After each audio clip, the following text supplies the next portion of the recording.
Karnavati CBSE Pushpa એક એલાન. આ રાજકોટની ધરતી પર ઘણા નામ ઉગ્યા, ઘણા નામ ઝગમગ્યા અને ઘણા નામ ઓझल પણ થયા. પણ એક નામ આવીને ઊભું રહ્યું, મજબૂત, નીડર અને અડગ. કર્ણાવતી સીબીએસઈ. આ ફક્ત સ્કૂલ નથી, આ એક સંકલ્પ છે. આ માત્ર ઇમારત નથી, આ ભવિષ્ય ઘડવાનું એક મંદિર છે. કોઈ પૂછે કે પુષ્પા ઝૂકે છે તો આંખમાં આંખ નાખીને કહેજો કે આ પુષ્પા ઝૂકે છે.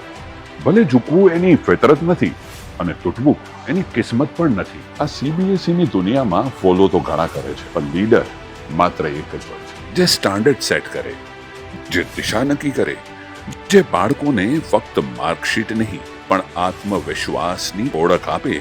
એ જ સાચો લીડર. પુષ્પા કહે છે, તમારા કાળજાના કટકા માટે કટકો નહીં પણ કેમ્પસ પસંદ કરો. પુષ્પા જે આત્મવિશ્વાસથી સન્માન આપવા ઝૂકે છે, જે ડરથી નહીં વિઝનથી ચાલે છે, જે સ્પર્ધાથી નહીં સિદ્ધાંતથી ઊભો છે. કર્ણાવતી સીબીએસઈ રાજકોટનું ગૌરવ કેમ? કારણ કે અહીંથી માત્ર સ્ટુડન્ટ નથી નીકળતા, અહીંથી ભારતનું ભવિષ્ય નીકળે છે. અને યાદ રાખજો, પુષ્પા એક લેવલ છે અને એ લેવલ સુધી પહોંચવું હરેકના બસની વાત નથી. માટે જ કર્ણાવતી કહે છે કે પુષ્પા ઝુકેગા.